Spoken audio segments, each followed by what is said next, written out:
Attention, culture consumers. Join me, the queen of queries, Sarah O'Connor, and my band of nerdy knights. Colleen McMillan. Flo Siegel. And Anders Drew. On Bohemian Geek Studies, where we take extremely dorky dives into our favorite fandoms, especially that Star Wars galaxy far, far away. Listen each week as we examine the stories that mean so much to us. Bohemian Geek Studies is available wherever you get your podcasts and is proudly part of the Forgotten Entertainment family. Hi, I'm Mike. And I'm Dave. And join us every Thursday for a new episode of Two Player Bros, a podcast about two guys who play way too many video games. Join me and Dave as we talk about the latest in Xbox, PlayStation, PC, and VR news, previews, and reviews. We have it all, and we play it all. And join us every other week for Post Game, where we play through and dive deep into our favorite modern classics and new releases. That's Two Player Bros, available every Thursday wherever you get your podcast, part of the Forgotten Entertainment family. Ladies and gentlemen, please notice that exits are conveniently located at the front and rear of this auditorium. When leaving the theater, we suggest that the exit at the front of the auditorium will allow you easier access to the parking areas. Thank you. No, you're gross. You know you're gross. I don't. Oh, whoa, that's not what we do here on FC. That is what I do. He's adjusting himself in his car with the lights on. He doesn't even turn the light off in his car. Gremlins 2. Don't look it up. Don't look it up. Dads. Gotta love them. What have I done? Hi, I'm Mike Butler. And I'm Mike Field. And you're listening to the Forgotten Cinema Podcast. Each episode, we highlight a film that, for a variety of reasons, was forgotten by audiences. Whether it be because a more popular film was released at the same time, or the movie simply didn't catch on with an audience in its initial run. We'll discuss what we love about the film, or maybe don't love about it, but we'll always recommend you revisit it. If you enjoy our podcast, please feel free to rate, review, and subscribe on Apple Podcasts, Spotify, or wherever you're listening to this podcast. Nice. Right? Nice. I didn't realize that we did a reunion block. Did you? Because last week we did Beautiful Girls. And that was about a 10-year reunion. And this week, we're doing Romy and Michele's high school reunion, which is about a 10-year reunion. And we were going for like Valentine's Day kind of episodes. Right, and this is what we ended up choosing. Also, both movies have Mira Sorvino in them. Both are in the 90s. Oh, yeah. And even next week's movie is technically 1990, but like we're in the 90s now for 3 straight weeks. Not good. Who did this scheduling? I don't know. We're usually pretty good about breaking that up. Yeah, I know. It's a little sloppy on our part. Apologies from the 90s. We just had so many good movies. And bad movies. I was going to say, yeah, okay. All right, so we are doing Romy and Michele's high school reunion, and for those who don't know, it's about a high school reunion. 10 years after their high school graduation, Romy and Michele haven't exactly accomplished everything that they set out to do. Despite their strong friendship, their personal and professional lives are still lacking. When they hear of their upcoming high school reunion, they take it as an opportunity to show their classmates how much they've changed, first by trying to reform themselves, then by creating a lie that eventually spins out of control. Like in the last 20 minutes. We'll get there. So Romy and Michele's high school reunion is a runtime of 92 minutes. It's rated R. Production budget of $20 million. It was released on April 25th, 1997. That's a Friday. Opening weekend was 7.4 million. Domestic 29, as well as worldwide. But don't let those numbers fool you. This is more of a cult hit on, DVD, home box office, all that good stuff. Produced by Touchstone Pictures, distributed by Buena Vista Pictures. So, this movie came out on the 25th up against Volcano, the one of 2 Volcano movies that came out, I think, that year, because Dante's Peak was 97. It was the same year. It was the year of volcanoes. I prefer Dante's Peak. I prefer Volcano. I do not prefer Volcano because it has the stupidest line at the end of the movie. Everyone looks the same. No, come on. I don't understand why that is it's just such a throwaway line that it's not a throwaway line. It's such a hey everybody, look at us, we're making a social commentary. Oh my god, I don't understand how you're more mad about that scene than the grandma making her kids come get her and then jumping in the lake of acid for no reason. Because I love the grandmother dying. Oh my god, I hate this movie. I mean, no, she deserves it, but also because I also like in Dante's Peak when the guy dies on the bridge. I do like the bridge staring at his scene. friends. He's just like, and then the bridge collapses over. It's better than Volcano. Dante's Peak is better than Volcano. Listen, I'm not saying Volcano is a good movie, but Volcano is a better movie. So I'm going to need everybody to let Butler know after you listen to this episode that Dante's Peak is better than Volcano. And if you do happen to like Volcano better than Dante's Peak, you are no longer allowed to. Oh, whoa. That's not what we do here on FC. That is what I do. That is what I do. Because Dante's Peak is better. It's better. It's a better movie. When the guy jumps in the lava and he throws that dude to safety as he melts. The best part. Come on, Tom, have you go back to Volcano and just look at the effects in Volcano. They are awful. I know, because they go heavy on the lava, and you can't do that kind of glowing effect right now. One of the plot points in Volcano is that they're going to detonate a building in like 10 minutes. They're going to set up all the charges. Really? 10 minutes? That's right. Yeah. That's right. Volcano's more a popcorn flick. Listen, I do appreciate that Dante's Peak, the volcano stuff is more realistic and based in fact. I just don't enjoy the characters. It's drab, and Grandma really ruins the movie for me. Why? She dies. Who cares? Because she's a terrible human being. Doesn't make any sense. Better than a lot of the people in Volcano. Oh, the racist cop or firefighter or whatever.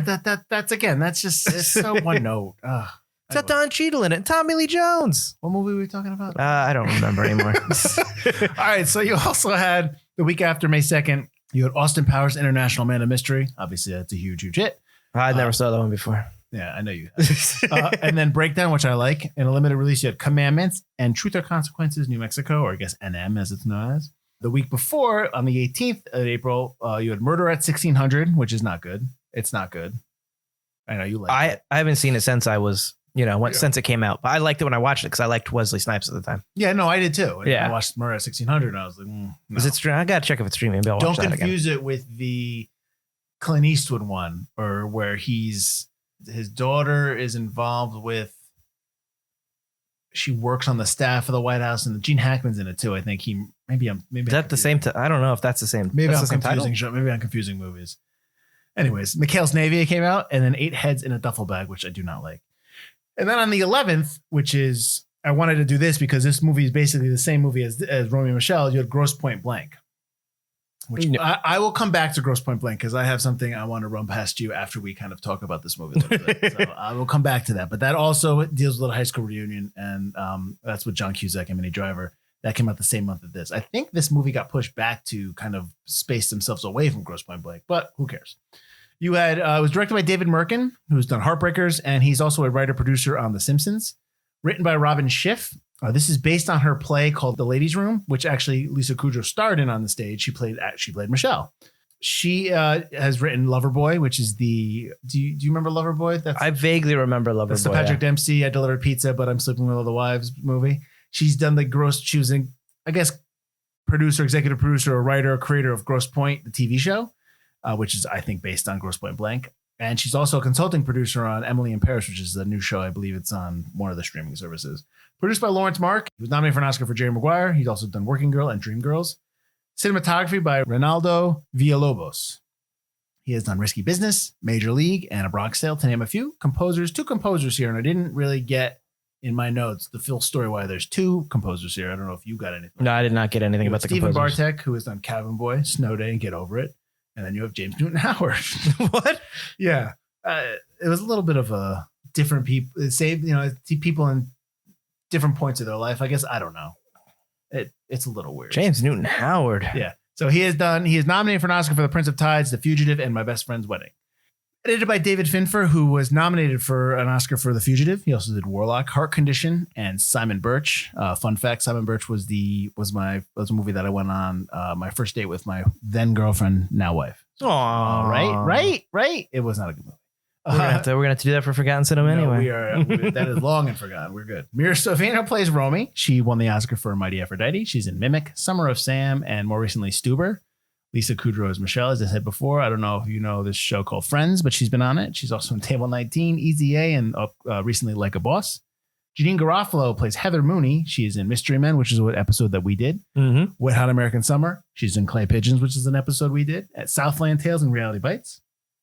Alan Cumming as Sandy Frink. He burst onto the scene when he was in Cabaret on stage. His first movie was Circle of Friends, which is a really good film. He's also in Josie and the Pussycats, and that's on our list. That's why I keep bringing it up. Julia Campbell as Chrissy Masters.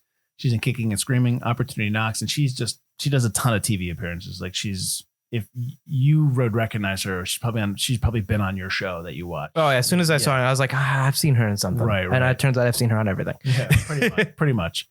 Vincent Ventresca as Billy Christensen. He was in the TV show The Invisible Man. Do you remember that show? I used to watch that show, yeah. Oh, man. Again, it came out in 1997, so I was 10, but... He's also in the TV show Boston Common, and he's also Fun Bobby from Friends, for those who... Yeah, Fun Bobby. Oh, Fun Bobby, who died? There's a lot of Friends people on this. Yeah. Well, it's the 90s. Cameron Manheim as Toby Walters. She's in the TV show The Practice. She's in Scary Movie 3 and Waco, the TV show, the one that came out more recently, which is actually pretty good. Elaine Hendricks as Lisa Luder, as she was in the TV show Dynasty, the new Dynasty. She's in Superstar and The Parent Trap. Justin Theroux as the cowboy, or I believe his name is Clarence. Clarence is what he calls himself, yeah. He actually wrote Tropic Thunder. He's also in the TV show The Leftovers, which I have not seen. And he's in a movie called The Baxter. Now, I told you about What Hot American Summer. I'm going to tell you right now, The Baxter is done by the same people, the people who used to do The State on MTV. The Baxter's really funny. And he has the funniest scene in The Baxter. And I can't do it justice, so I'm not going to tell you. But I would recommend you check out The Baxter. I don't know if you've ever heard of The Baxter. I've heard of it, but I never saw it. I used to watch their other show that they did, Mike and yeah, Dave that was like a couple Comedy Central. Yeah, The State's hilarious, but The Baxter is reference to the guy that's always left at the altar when the other boyfriend comes and steals. So, yeah, so it's with Paul Rudd. Paul Rudd plays that. So, anyways. Then you had two dudes in here that I want to throw in there because they were memorable for me. Jacob Vargas plays Ramon. He's in Get Shorty. He plays Ayo in Get Shorty. Yep. He's also in Flight of the Phoenix. And then you had Deezer Diaz, the service guy, the guy that's when they're pretending to have sex. Yeah. And he's in there he's like, ooh, he's got the cigar. I know him because he plays Malik in ER. He was on ER for like a decade. Yeah. He's also in the movie CB4, the Chris Rock movie. All right. So I just throw that out there. Because his reaction was the funniest thing in that scene. He's just like, yeah. And he's like, starts rubbing the guy in front of him. Okay. So I've seen this movie off and on before since it came out. You know, obviously I saw it in the theater. I know I saw it in the theater. I liked it. I remember laughing. There's a lot of stuff that made me laugh. But I actually had a tough time because I don't want to not like this movie, but like I don't like. I shouldn't say I don't like. I find the stuff at the reunion. I find all the flashbacks. The high school stuff, the reunion stuff, all that stuff I like. But the rest of the movie, it's almost like we're all waiting to get to that point. Yeah. And I disagree. And that kind of like, that's affecting me more negatively now than it did before. Probably because you're more into story now and how stories are assembled in the stories. Right. And assembled. It's almost a series of vignettes that are mostly connected, but it's really just vignettes of all these different events. Yeah. I think I have a note here that, hang on, I have it somewhere. Yeah. So I have a note here that the first 45 to 60 minutes of this movie is just flashbacks, montages, and that dream sequence, which goes on too long. That dream sequence is way too long. The dream sequence, yeah. You don't even know it's a dream sequence for a while. And that maybe, you know, and there's stuff in there that's funny. The montage stuff is a little bit, there's a couple montages when they're trying to get ready. Oh, we got to go get a guy and let's go get a job. And they all have their own different montages. They keep going back to the spa, or not the spa. They keep club. Going back to the gym and working out. Oh, the gym. Yeah. Yeah. That's all I mean. Like there's no connective. It's just boom, boom, boom. Like you said, vignettes and that's whatnot. filler to get to the reunion and also to talk about, bring up things that happened in high school. The problem here is that it's very difficult to have a relationship with these two main characters when nothing is being done to build up my connection with them. I agree. And so when you get to the end of the movie, I don't care about them feeling bad. I don't care about her big scene when she tells off Christy Masters. I just, you know what I mean? I get that. I mean, I don't really necessarily don't feel for that because you do get that in their high school flashbacks that she does deserve to tell off Christy Mathers. And is it Mathers or Masters? Did I screw that up? It might be Masters. It's Masters. Come on, Butler. I just remember Christy. True. When she tells off Christy, and you know, you do get that embarrassment. You do get the sense of, oh wow, Billy's a loser now, and he got what he deserved because of what he did back then. Him and his fake gut. Oh, the fake gut looks stupid. That's not what guts look like. Come on, Hollywood. I know what guts look like. Mike Butler now is showing me his gut. What? Ooh, jiggle, jiggle. Doing the Homer. They do the truffle shuffle. Oh, do the Homer Simpson thing where he eats the right, chip right, and he has right. the eyes up there. Or no, he eats a piece. But I thought that lack of story connection ruined the fight that they have. Their fight is so quick and they make up so quickly. Because if the whole dream sequence is just a dream, then their fight only lasts within the movie universe like a couple hours. Yeah. Yeah. So their fight means nothing and they immediately make up. Yeah. There's no give or take with that. And this movie, I always felt since I first saw it, which I saw it, my parents rented it and we watched it back when it first came out, that this was the girl version of Dumb and Dumber in a way. Yeah. I have a note here that they kept calling themselves Smart and Smarter because In real life, they're very smart. Kudrow has a degree in biology from Vassar, and obviously Sorvino graduated from Harvard With Asian studies, yeah. So which is cool.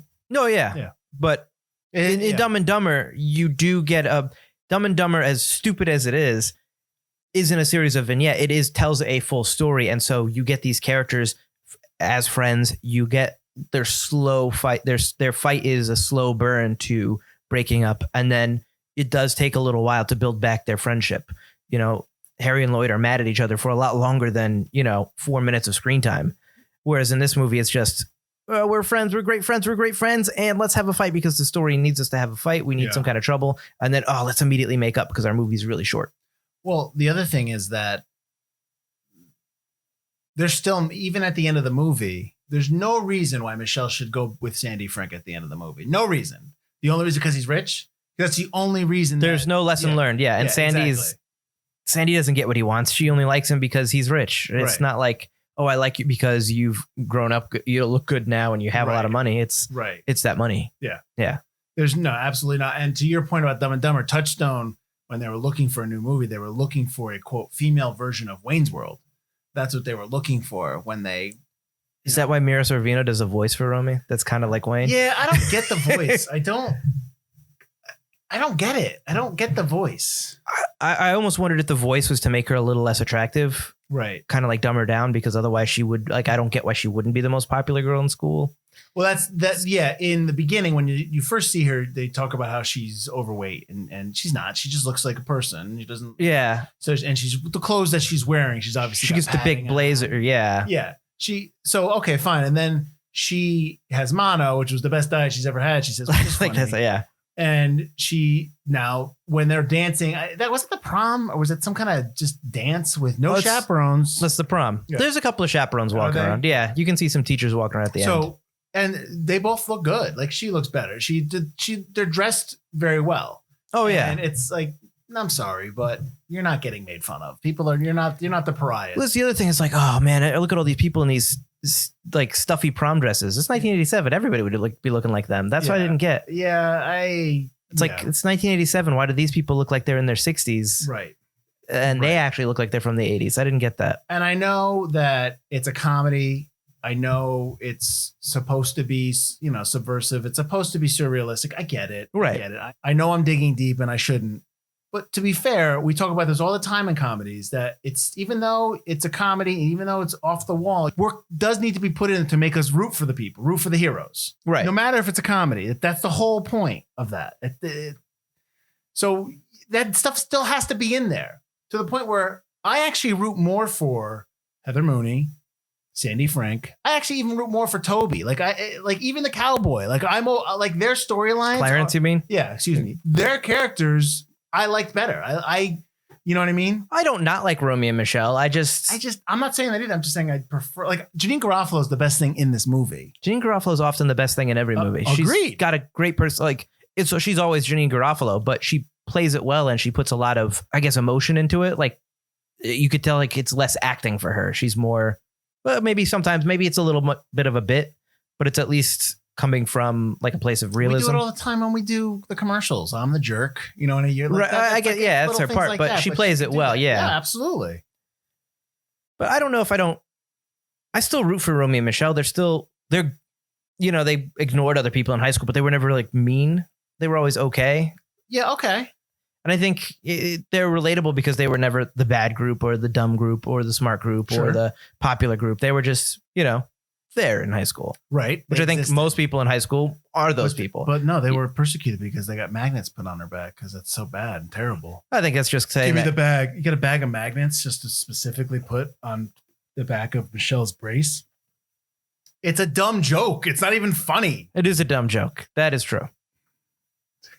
Go ahead. Finish your thought. I just think I don't necessarily don't like the characters of Romy and Michele, and I don't necessarily root for other characters more than them. That they're still the focus of the movie, and I still want them to succeed. But my problem is that I know that they're going to succeed, But and their true. problems are solved so quickly. The whole Post-it note thing, they build it up, and then it's immediately solved. Like, Yeah. you get the Post-it note in the dream, and then when in the real thing, though, she's immediately called out for her Post-it note thing, which I like.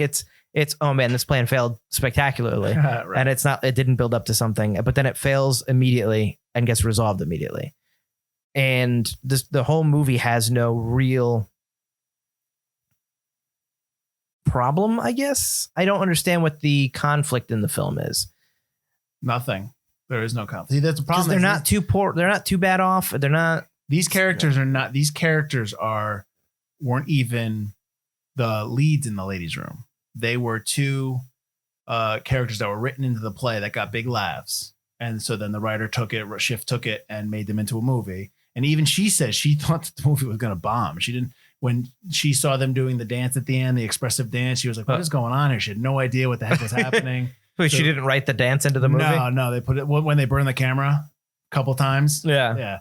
No, not at all. So it's just, I get it. You're having fun. It works. It's funny. Like I said, there's stuff in there that I laugh at. Right. But on its whole, I find it very hard to even just like think of it in a way where I would think of other movies from the 90s that are funnier, that are just more successful and do their. It's not just about. Some movies are about the comedy and stuff's funny and scenes are funny and lines are funny and yes, that's great. But on the whole, they're not good movies. And this is just not, I shouldn't say it's not a good movie. It's just not put together well. Does that make sense? A little bit. I think you're really digging on it, but I mean, listen, just to be fair, this movie came out and I was 22 years old when this movie's out. I'm 45 now. I mean, I have 20 years of watching other movies and stuff like that. It's you come at it in a different way. I'm completely understanding of the fact that, you know, I am a different moviegoer now than I am back then. So I don't want to take away. I'm not taking away from anything that I felt back then, but watching it now, I just have a different reaction towards things. That's all. All right. Yeah, that's all I'm saying. So you're jaded. I don't disagree with any of your points. No, right. But I don't think that necessarily kills the movie. I think that this movie is a comedy and there's still jokes. I think the characters are, I don't know about relatable, but they're funny. They're, I guess, not nice, but they're wholesome in a way. They're not nice. They're not wholesome. They're not. Well, she goes off with Sandy Frank at the end, and then you get the idea that she just took his money to open up their own shop where they can fold scarves. Well, he loaned her money. They still got to pay him back. Yeah, loaned her money because he still loves her. You know they're not together. They're not together. Yeah. Well, how about this? Tell me something in the movie that was really funny, that you really liked, that is not in the flashbacks, that's not at the reunion. That's not in the flashbacks or not in the reunion. Tell me something that was funny. I liked all I've had to eat for the last 2 days is gummy bears and jelly beans and candy corn. Yep. Okay. Oh man, I wish I had your discipline. Yeah. I liked that. The scene when they're in the club and they're like, well, in the beginning, they're like, well, maybe you should be a lesbian. And it goes, ew, no, just the thought of having sex with another woman creeps me out. But if I'm not married by 30, come back to me. There's some fun parts about that going on. Like, I can't remember the character's name, but they talk about another character and how much of a loser he was or blah, blah, blah. Remember this and that? Oh yeah. Didn't he die? I think so. There's some fun lines that aren't in there. The scene when Romy wants to get the car. Oh yeah. And she's faking having sex. That's all really good. Yep. Like, I wasn't asking because I was going to say, no, there are none. I was just wanted to know what you thought was really funny. I think some of that stuff is probably like, oh, what's her line at the end? Oh, Ramon, your penis is so powerful. I'm coming. Okay, now get off me now. What, you wanted it to be realistic? And I loved when she finds out the guy with the suit in the club is just a suit salesman. Oh, would you excuse me? My foot is, I cut my foot earlier. My shoe's filling up with blood. And then she limps her way out of the club to fake it. I thought that was really good. I think most of the stuff I enjoyed most was the stuff that weren't in the dream sequences or the flashbacks. I thought the flashbacks were a little meh because it's mostly just them picking on Michele or Janeane Garofalo's character being picked on. And it's just like, I mean, I enjoy telling Toby to fuck off. And I like the cowboy just flicking the cigarette. Yeah. Thanks. Because I'm not a human being or anything. And then she still scrounges for it to light it. Like an animal. So I enjoy some of that stuff. So did you enjoy it enough where in 2005 you watched the Romy and Michele in the Beginning ABC Family Show starring Katherine Heigl and Alex Breckenridge? You know I didn't, man. I watched the trailer on YouTube when we were getting ready for this. Yeah. Ooh, oh boy. That's like the Sex and the City show flashback, the Carrie stories, and the Dumb and Dumber flashback movies. Is you don't want to go to a time when they're even dumber than they are now. You don't want to see that. I mean, you know that they're not going to. You've established that they don't change or they get worse. Right. So there's no real character arc in these kind of stories where you flash back to these shows, seeing them as younger people. Right, right. Did you notice the dress that Romy wears? The blue dress at the end has a striking resemblance to the Federation logo on it. I do, because Mira Sorvino is a huge Star Trek nerd. How is she not in any of the shows or the movies? Maybe she asked for too much money. Or maybe she's like, no, I don't want to go that far. Come on. Even Christian Slater was in it for like one scene. Oh, Christian Slater's a huge nerd.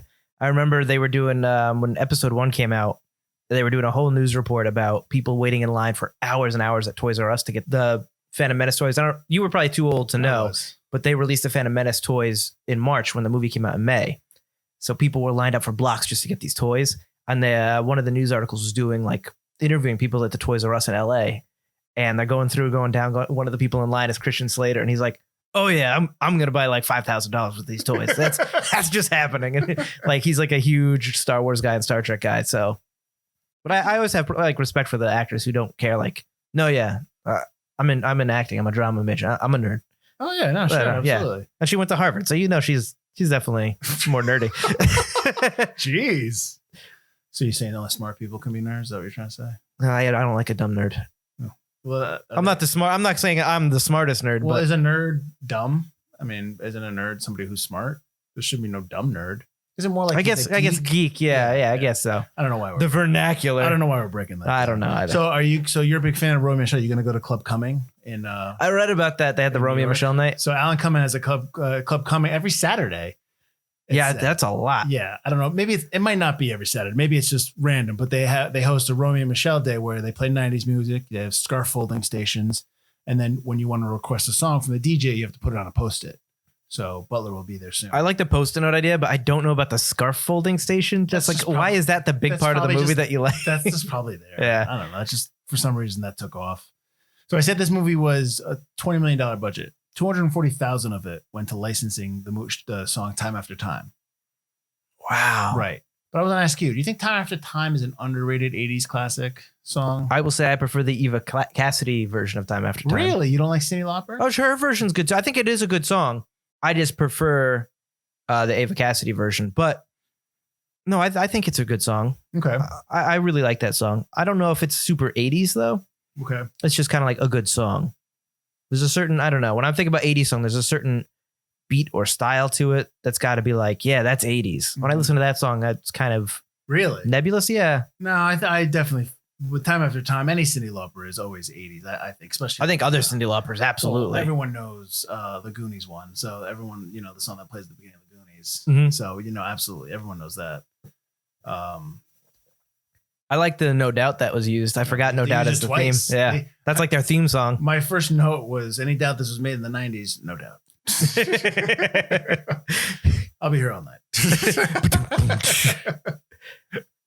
I will say this, that hamburger day at schools is never a good day. I don't know what Romy's talking about. No, I always hated hamburger day. When I ate meat back in the day, the hamburger day, especially, I always remember the elementary school hamburger day. It tasted like crap. Flat patty, yeah, starchy bun, yeah, gross. Not good. Pizza day was also not good. I hated when other people were like, oh, pizza day. This is the worst pizza. It's just Elio's pizza. Yeah, it's like, come on. I liked like Chicken Teriyaki Day and all these like weird stuff where it was like, all right, this is good. This is different. So the dream sequence when they get out of the car and when they get out of the car, they have the shot where it's a steady cam. They're on a crane and it comes down and the steady cam follows her. Steps off the crane, follows them. It's a nice shot, but does it fit in the movie? Because that, and I know what you're going to say, it's a dream sequence, but in this dream sequence, there's never another shot like that. It's all shot regular. I think they liked the transition to the door. I do like that they do some interesting transitions in the film, which I do like. I like all the yearbook transition. I think those are neat. Yeah, sure. My only issue with that crane shot is that it's janky as hell until it gets, I think, into the archway. It is not. It is a shaky steady cam. Yeah, yes. It is not the most steady cam. It is probably in the beginning of the steady cam era where they were just trying to use it. Maybe it wasn't. Maybe it was handheld. Maybe I'm just I was thinking it was maybe a crane dolly shot, like it was both a crane onto a dolly. No, they definitely followed them because they went through the door. No, that's why I'm thinking it ends up being a dolly at some point. Oh, well, no, because you would have seen the tracks. Or maybe just a rolling shot then. It's got to be tracks. If it was there with a track, it had to be smoother. If it was rolling, then it was really, Because that's on a brick. Yeah. That's why I was thinking. Maybe. I would probably think it's more of a steady cam shot, but you never know. But that's before the days of like Premiere and Avid and stuff like that, where you can smooth your shot and you can take it and center it so you don't have that bumpiness anymore. I got you. So, yeah, it's true. I liked it. I liked the dream sequence set. I liked that ballroom. Oh, the Christie room. I liked how tall it was. I liked the detail, the ornate detail, because you don't see it until like the very last shot. And it's like they put a lot into building this. They have clearly set, but they have the decorations of the banana and the carrot magnet. Yeah, that they put on her. They have all the pictures of Christie. Like it was called the Crystal Room. That's called the Christie Room. Yeah. I mean, I still have issues, but I'm not dying on that hill. You know what I mean? I'm not anti this movie. This movie still has some funny lines. Well, tell me what you like about this movie then, because you've been pooping on it. We're at 38 minutes. What I liked about it. I said I like Jean Garofalo a lot in this movie. I actually liked all the supporting characters and like Sandy Frank and Clarence the cowboy and Toby. I liked all that stuff. What did you think of Sandy's plastic surgery job in the dream sequence? You knew it was bogus. You know, like when he flies out of the thing. I didn't think I forgot there was a dream sequence. So when I'm first watching it, until they fly out of the limo, I'm just like, ooh, that's as soon as he shows up, then I'm like, okay, here we go. Yeah, no. I don't. Let's see, what else do I like? I was going to go to a don't like, but let's see. I thought, the flashbacks I like, they were funny when they're back in high school, and some of the stuff there was funny. The stuff at the reunion was funny. Like I wish they did more with Billy and Christy, because where's Billy? He's at the bar. Yeah, but they never really got into it. Even dream sequence Billy and real life Billy at the end kind of gets shafted when he seemed to be such an important part of the flashbacks. Right. I like the dance. I probably liked it more back in the day. It's ridiculous. It's overblown. So ridiculous. I never caught them burning the camera, which I don't like. I just don't like that. Did they get like Alan Cumming and they were like, oh, so you can dance. Let's make this dance sequence. I don't know how it came together. I don't know if they choreographed it on their own or what. But all I'm thinking is, so now you're going to be a throuple? Is that what's happening here? Yeah, I couldn't. I kept thinking, I don't remember the end of this movie. Is this a dream sequence? What happens? What's going on? Yeah. And they all leave in the helicopter. I'm like, this is too happy of an ending. Yeah. Would it have been more believable if Romy and Michele realized that they were both in love with each other? Would that have been more believable? Yeah, but that would have been a movie made now. That wouldn't have been a movie made back then. You would also have different things in the movie. You wouldn't, I'm saying not as the movie is at right now, and then all of a sudden at the end, they're like, I love you, I love you. I'm saying there'd be stuff in the movie that would kind of shade towards that. You play it more. Yeah. But I'm saying I don't think you're going to get that in a 90s film. No, why not? 97, but I hear what you're saying. Yeah. I get it. I would prefer maybe a Dumb and Dumber type ending where they kind of learn to like themselves, but not necessarily have this happy ending. Yeah. Like, because they're okay people, but they don't necessarily deserve to be flown off in a helicopter. And they definitely don't deserve their own business. Exactly. Yeah. I would like them kind of learning that to like each other. And maybe we should, just at the end, maybe we should start a fashion business. Yeah. Maybe that, or the Vogue lady saying, listen, if you want to get serious, call me. And that's how it ends. Not this big, castle in the sky kind of happy ending. Because that's my question. Who's running the finances? Don't just because Romy says something at the end where she's talking about how we're going to have to wait a little longer to pay him back, and the fact that she worked at a Jag dealership doesn't mean that she knows finance and business. I'm imagining clearly Michele doesn't. I'm thinking it's Heather on the other end of that. Why would Heather pay for it? Why would Heather be in? Yeah, that's true then. Yeah. Also, why would she be in that shop? Not like we need these answered, but yeah, it's just stuff that Dumb and Dumber ends with them on the side of the road. The bus pulls up, and then they still idiots. Oh no, girls! Oh, the direction to the town is that way. Yeah. I would have preferred something like that, where these two just learn that they're friends with each other. Other people's opinions don't matter. That's the lesson they need to learn. Absolutely. Not I need to get with Sandy. I never got that. We need to hook up. Other than Romy wants to end up with Billy. You never get that this mission to go to their high school reunion was about picking up a guy. Mm-hmm. It was about impressing other people with how their lives are going. Right. And their lesson should have been at the end to be happy about what their lives are, which they get to. And then you get this 15-minute sequence of Sandy coming, maybe not 15, but you get this 10-minute sequence of Sandy coming in and it being about romance and this happy ending where they open a fashion shop where that wasn't the point. Yeah. It misses the point of the movie, I think. Yeah. So I brought this up earlier, so I'm going to bring it up now. What do you think the best high school reunion movie is? I'm going to give you a list. Okay. I can't guarantee I've seen all of these, but That's go fine. ahead. So I put Beautiful Girls on there. Yep. Now, let me, there's not a lot. So I put Beautiful Girls on there. So this one, Beautiful Girls, Gross Point Blank, Zach and Miri Make a Porno, Central Intelligence, American Pie Reunion, Peggy Sue Got Married, or 10 Years. Which of those do you think is the best one? I didn't see those last two. Okay. You never saw Peggy Sue Got Married? No. You should see that. But American Pie Reunion has a lot of funny stuff. But I think that shades it because I was able to I wasn't too old to watch those or too young to watch those movies. So it's not like a time way before me. Right. I really, with all the issues I had with Beautiful Girls that we talked about last week, I really like Beautiful Girls a lot. This movie has a lot of funny stuff that I still thought was funny, but it's not a great movie. Mm-hmm. But I think it's saved by the comedy and Romy and Michele, their chemistry. But American Pie Reunion is also all just jokes. Although as they get older, there is a lot more emotional American stuff Pie in Reunion that. has everyone in it, but they're not all in it a lot. And you also are dealing with what's his face? I don't even know the characters' names. Jason Biggs' character, and they're having problems in their marriage, kind of thing. They're in a rut. Yeah. So you're dealing with that kind of aspect of it. But I like that they've grown up by then. But that reunion movie has the benefit of having 3 movies before it. True. So it's not just a reunion movie; it is also a sequel. Yeah. So I would say I'm gonna have to go Beautiful Girls. As much as I was digging on the Natalie Portman stuff last week, I think You've come around. I think I told you last week. I think it's a very, very good movie. I think Beautiful Girls is probably my favorite. So the correct answer was Gross Point Blank. I knew you were going to say thanks that. for playing. I've never seen Gross Point Blank. Really? Not the whole thing, only clips.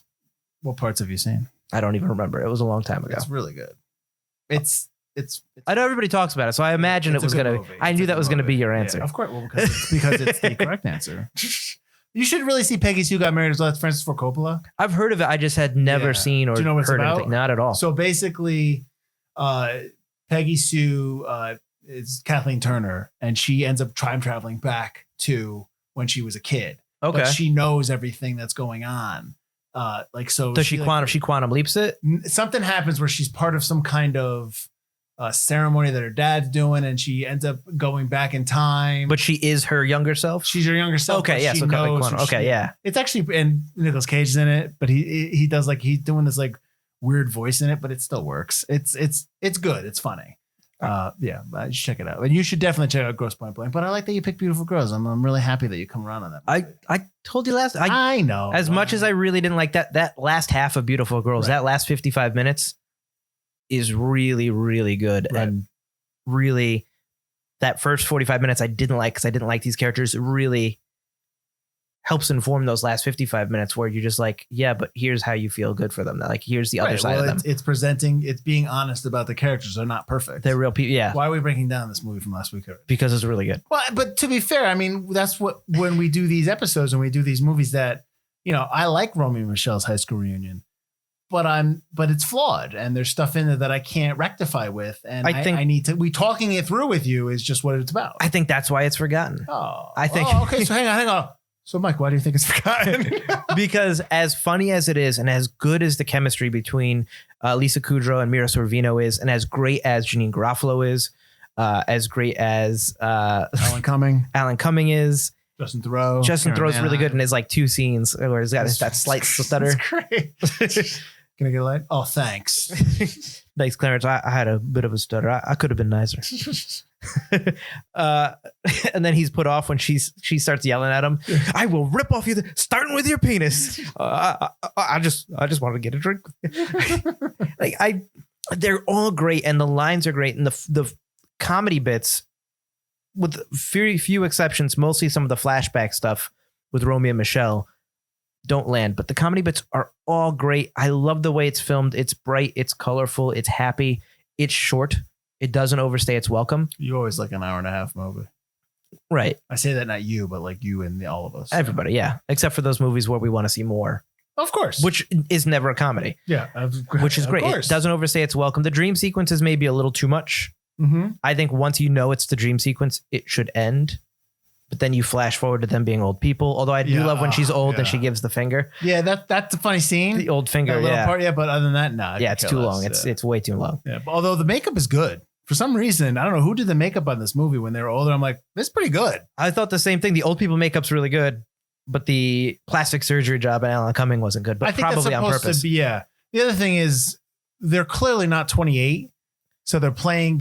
She's Lisa Kudrow's 33 and Mira Sorvino's 30 in this movie. Yeah, they, but not even like Christy Masters. Like they all look older than. Oh, for sure. It's like the biggest example of like the WB-itis where you're playing younger characters than you really are.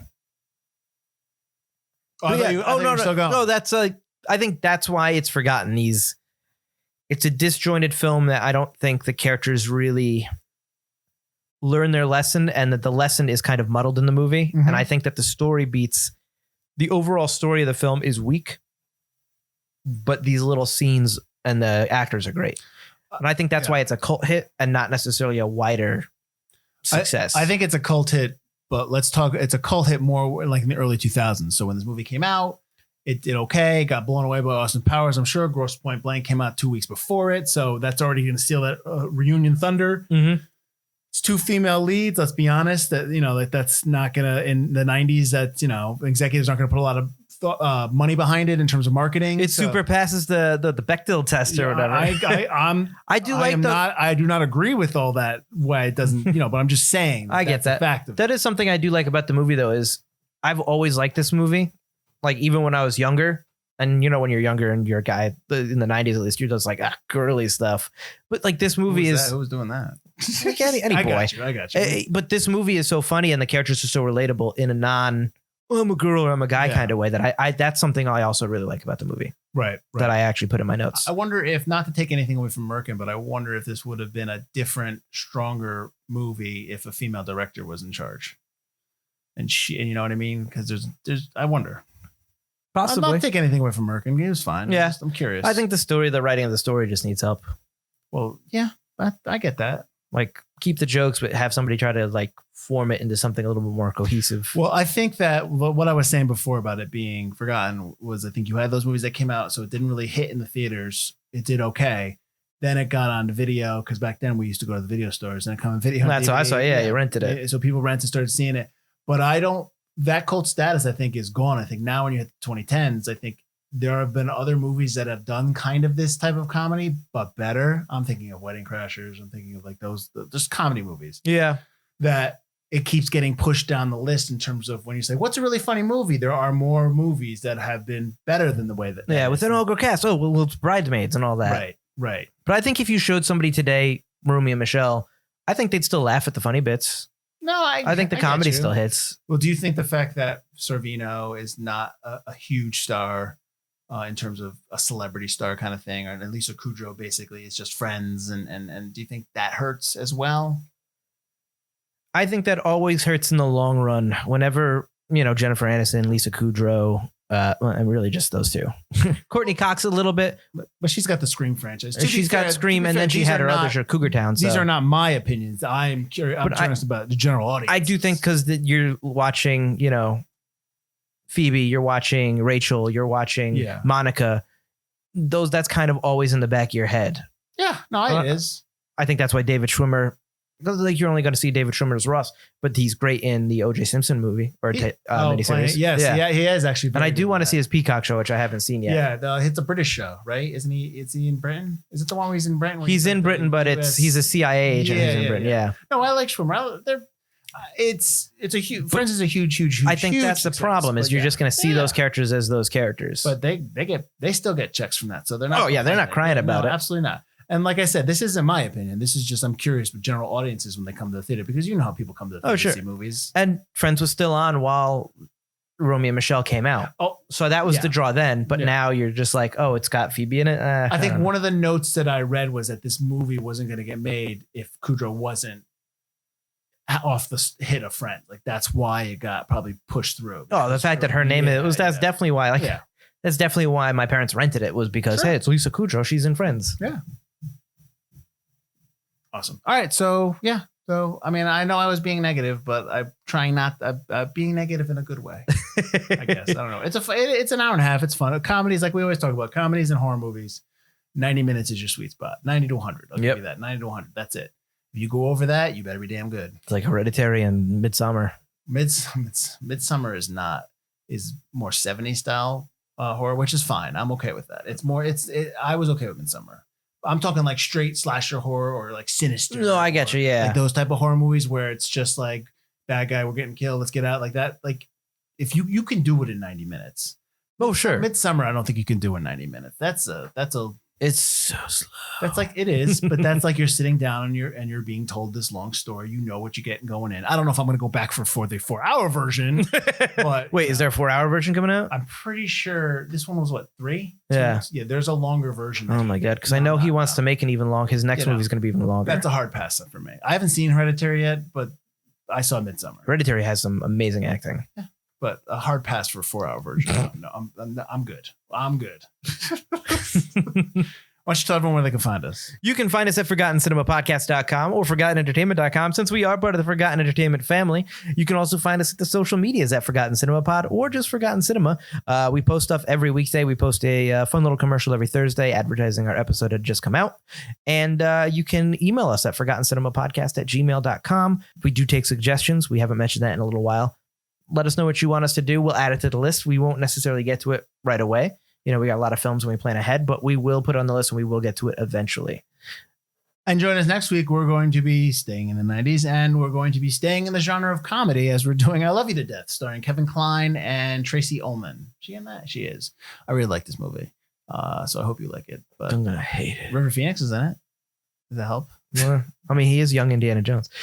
The original OG. Oh, the original. Indiana Jones. So that's next week. I Love You to Death.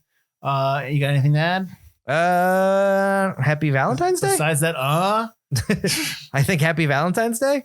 Aren't we? Because that's why we chose these two movies. We're getting close. This is the second week of February. Correct. So Happy Valentine's Day. It's coming up. It's coming up on Sunday. So yes, and enjoy your holiday weekend. I don't know if the theaters will be open in terms of showing. I shouldn't say that. I don't know if they'll have anything for you to watch, but I don't know. And hopefully, if you're in February, enjoy your chocolates, enjoy your roses and flowers, safely, and of course. Maybe your outdoor dining in the cold.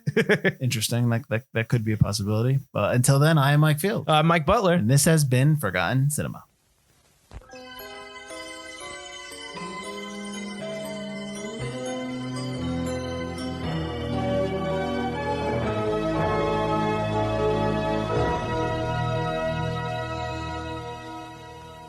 If you fall, I will catch you. I'll be with you. What is that from?